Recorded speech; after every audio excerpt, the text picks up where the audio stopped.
Hey, what's up, Chem Peeps? What in the heck are we gonna do in this video? We are going to investigate factors that influence solubilities. Now, we've already talked about how temperature and pressure influence solubilities, so you might be thinking to yourself, what more could there possibly be? Two things. One, explain why substances have different solubilities in terms of intermolecular forces. Two, describe the effects of bonding and polarity on solubility. Okay, so it's important to recall that the process of dissolution is dependent upon the forces of attraction between the solute and solvent particles. Each solute is made up of different particles that have different strengths of attraction. So of course not everything is going to have the same solubility. For example, let's take a look at a bunch of alkali metal salts and their corresponding lattice energies, which you can think of as the energy of attraction between those two ions. Now think about Coulomb's law, which I've put on your screen. The Q values are the same in each of these situations, so the numerator is staying the same. But notice what happens to those lattice energies as the distance between those ions changes. The smaller the distance between those ions, the greater the energy of attraction between those ions. They're going to hold on to one another much more tightly when you put them into solution and potentially make it more difficult for you to dissolve them. And again, when we're talking about lattice energy, we're just talking about the crystal lattice structure that makes up the ionic compound. Additionally, think about how the charge between the two ions could affect the lattice energy as well. In this example, we're given sodium fluoride and calcium oxide. The distance between the two ions is approximately the same. However, notice the huge difference in lattice energies. The calcium ion and the oxide ion are going to hold on to one another much more strongly than the sodium and the fluoride ion.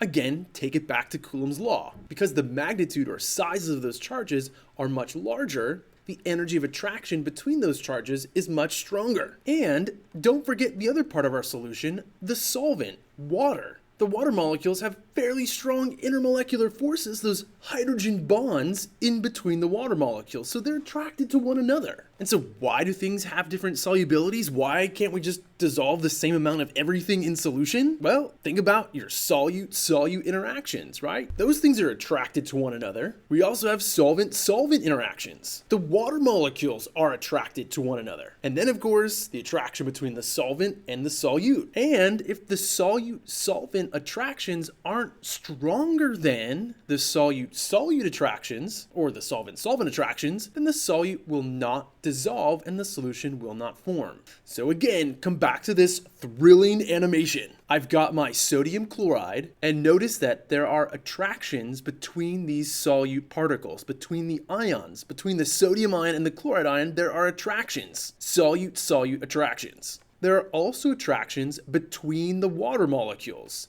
solvent-solvent attractions. When I put my sodium chloride into water, notice that the water molecules, my solvent, are attracted to the solute particles. And because this thing dissolves in solution, I know that the attractions between the solvent and the solute are strong enough to overcome the attractions between the solute particles. Now, how are you supposed to know the different attractions between the different ions, for example? Are you just supposed to memorize them? No! You're going to be given a list of soluble ions, things that will generally dissolve in water, and insoluble ions, things that will generally not dissolve in water. And you'll be provided with this information on your formula chart. Unless you're an AP Chem, and then you just gotta lock away those rules. So here's an example solubility chart. Notice that you're provided with a list of ions that are generally soluble and any common exceptions. And at the bottom, you're provided with a list of ions that when you see those in compounds, you can generally assume that they're going to be insoluble. Again, you are provided with some common exceptions. All right, now lastly, I also want to talk about how the type of bonding or polarity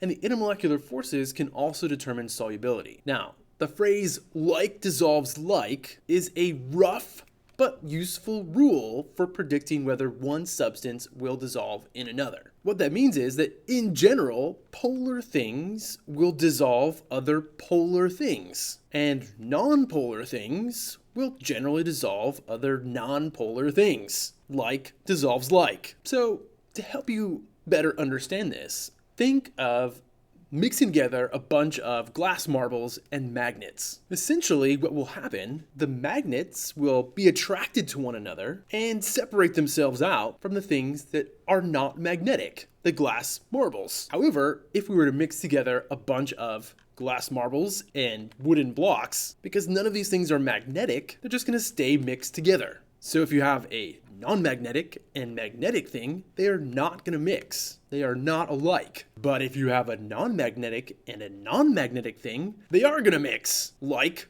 dissolves like. Oh, now let's take a look at this mixture. We've got bar magnets, horseshoe magnets, wooden marbles, glass marbles, wooden blocks. What's going to happen? Remember, like dissolves like. The magnetic things are going to sort of separate out because they're going to be attracted to one another. The non-magnetic things are going to stay mixed together. They're not really attracted or repelled by anything. They're just going to stay hanging out. Like dissolves like. Here's a chemical example. Notice that charged things are able to dissolve in other charged things. So sodium chloride, an ionic compound, will easily dissolve in water, another charged thing, a polar thing. And so ionic compounds and other polar covalent compounds will easily dissolve in water. But let's take a look at water, a polar substance, and oil, a nonpolar substance. These two things are not going to mix together. They're not alike. You've got polar and you've got nonpolar. And it's not so much that the water is pushing the oil away as it is that the water molecules are like, hey, other water molecules, I'm really attracted to your polar covalent nature. There's a pickup line. And in their desire to find those other charged things, they sort of push the oil out of the way. Which brings us to two key terms. Liquid solutes and solvents that are not soluble in one another are often said to be immiscible. But if you have liquids that dissolve freely in one another, we say that those things are miscible. So just a couple of key terms and last things to think about as you think about solubility. That does it for this vid. Have a fantastic day.